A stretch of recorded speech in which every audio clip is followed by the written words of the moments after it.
పోసాని కృష్ణమురళి వ్యాఖ్యలకు జనసేన నేత Kiran royal counter ఇచ్చారు. పోసాని కృష్ణమురళి జగన్మోహన్ రెడ్డికి జీతగాడని వ్యాఖ్యానించారు. పిచ్చి పిచ్చిగా మాట్లాడితే నాలుక కత్తిరిస్తా, ఖబర్దార్ పోసాని అంటూ కిరణ్ రాయల్ వ్యాఖ్యానించారు. రాబోయేది మా ప్రభుత్వం, ఎక్కడ కనిపిస్తే అక్కడ కొడతామంటూ కిరణ్ రాయల్ హెచ్చరించారు.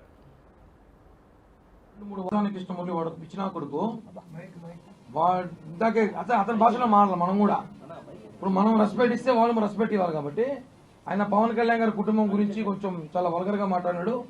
ఈ విషయం మీద కూడా మేము చాలా సీరియస్గా స్పందించారు అందరూ. మా వీరమణి కూడా అతను రేపు మా అధికారం వచ్చిన తర్వాత ఈ రాష్ట్రంలో తిరగని ఖచ్చితంగా చెప్తున్నా. అతను వైసీపీ జగన్మోహన్ రెడ్డి జీతగాడు. అతను జీతం తీసుకొని పవన్ కళ్యాణ్ గారిని విమర్శిస్తే డబ్బులు తీసుకొని బతికేవాడు.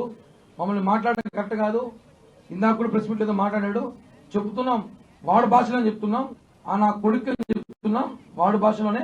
త్వరలో వాడికి ఈ రాష్ట్రం నుంచి తరిమి కొట్టిన చాలా దగ్గరలోనే 2-3 వారాలు ఉందని చెప్పి కూడా హెచ్చరిస్తున్నాం కృష్ణమురళికి.